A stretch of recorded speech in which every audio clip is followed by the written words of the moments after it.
Hey, Josh here with Project Car Media, and today I finally get to reveal to you the dream car that I chose. It's been a long 2 weeks since our last episode, so let me just do a quick recap of what we went over last episode.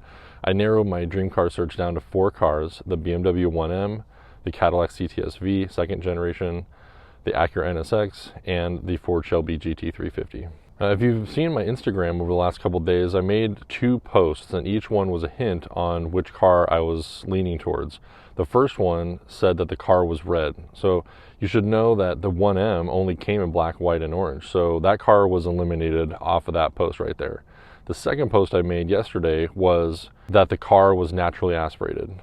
That right there eliminates the cts-v and the 1M because one's turboed, one's supercharged. So that just leaves the NSX and the GT350. All right, so without further ado, I want to show you this thing so we can get to talking about it. Here it is, the dream car that I chose. Check it out.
This car is a 2019 Shelby GT350 in race red.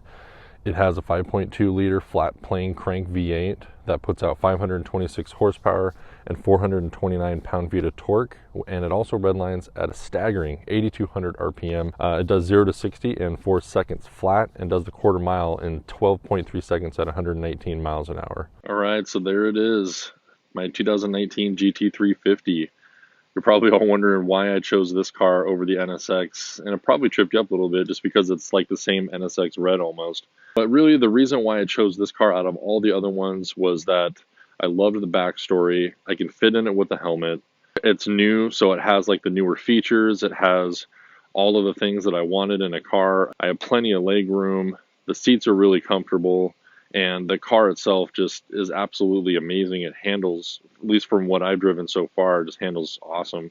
The NSX I wanted to get, it truly is my dream car, but I can't fit in one to test drive it. And that was a big turnoff for me. I really wanted to be able to drive it in order to buy it. You know, spending this kind of money, I wanted to be able to test drive it, obviously. And I really didn't want to take the seller's word for it. So I had to pass on those. You know, maybe in the future, I don't know. All right, let's go take this thing for a drive.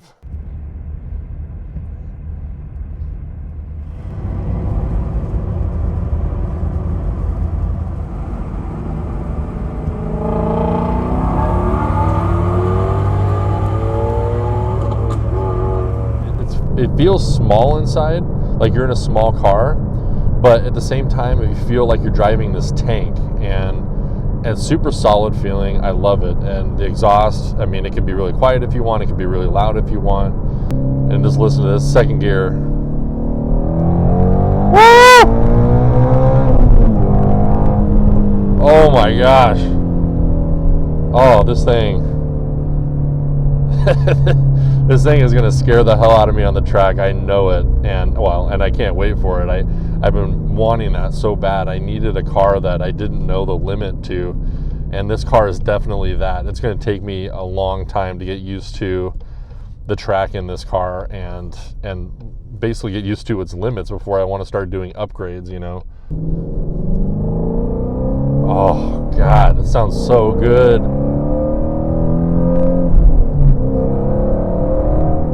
Oh man. Funny thing about the upgrades is that I went on the internet, and after I got it, you know, and of course, because I'm a car guy, I'm like, okay, what are the first mods that people do to GT350s? And I was like appalled by the upgrades I found. I thought, oh cool, it's going to be like an intake, it's going to be exhaust or something, or you know, something cool like that. Nope. The first things that people do to these are hood struts and like these mud flap rock guards for the front. And as you can see, like I have the hood struts here and I have the rock guards here. But I thought it was really funny because like any other car I've ever owned, they're like, oh, you got to get this intake, you got to get this tuner, you got to get this exhaust, you know. And like I was just appalled that like the first upgrades that you do to this car is hood struts and rock guards. But I guess I'm not really surprised, you know, because this car really has it all. There's nothing in my mind, at least right now, that this car really needs. So no wonder the first upgrades are, you know, hood struts and rock guards, because that's all, you know, that's all you need basically. Love this car. I'm so happy with the purchase. I've been looking at these for a while, and I love the backstory to the GT350, the history.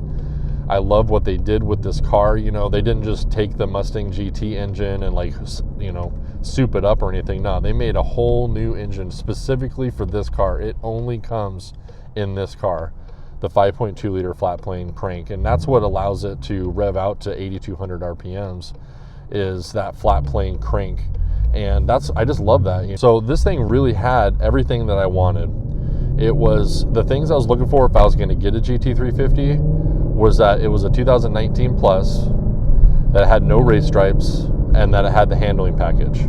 Having the Recaro seats in it was like a plus, you know, but it wasn't like a requirement, because I did drive one with the Recaro seats, and the side bolsters, they jabbed my thighs pretty good because I'm a bigger guy. I didn't really quite fit in those. So I was like, okay, well, you know, if they have them, great. If they don't, like, that's great too. So then when I went to the dealership, and this one was in the showroom floor, it was a 2019. It had the handling package. It didn't have race stripes, but it didn't have the Recaros. So I was like, okay, well, let's take this one for a drive. And I fell in love with it. I appreciate the, you know, the people that did see my Instagram posts and like my post. I really appreciate everybody that follows my videos and subscribes. If you haven't subscribed yet, please go ahead and like this video and subscribe. I wanted to throw a huge shout out to my friend Harry, who runs Harry's Mobile Detailing. He was able to come out and detail my car for this episode on short notice to my house and do a full detail on the car. As you can see here, it looks really, really good. So he just does an amazing job.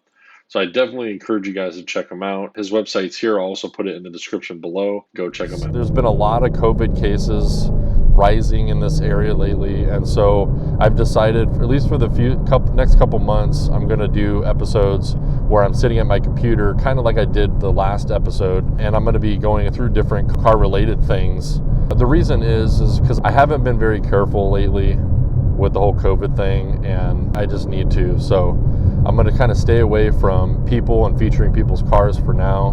Anyways, I really appreciate you watching this video. I hope you were just as surprised as I was at which car I chose.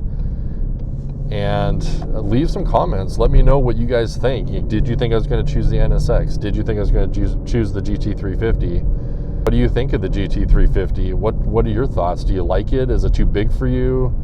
Is it just not your thing? You're a GM guy or a Dodge person, or, you know, let me know in the comments what you guys think. I'm not biased towards one brand or another, really. So thank you for watching, and I hope to see you on the next video.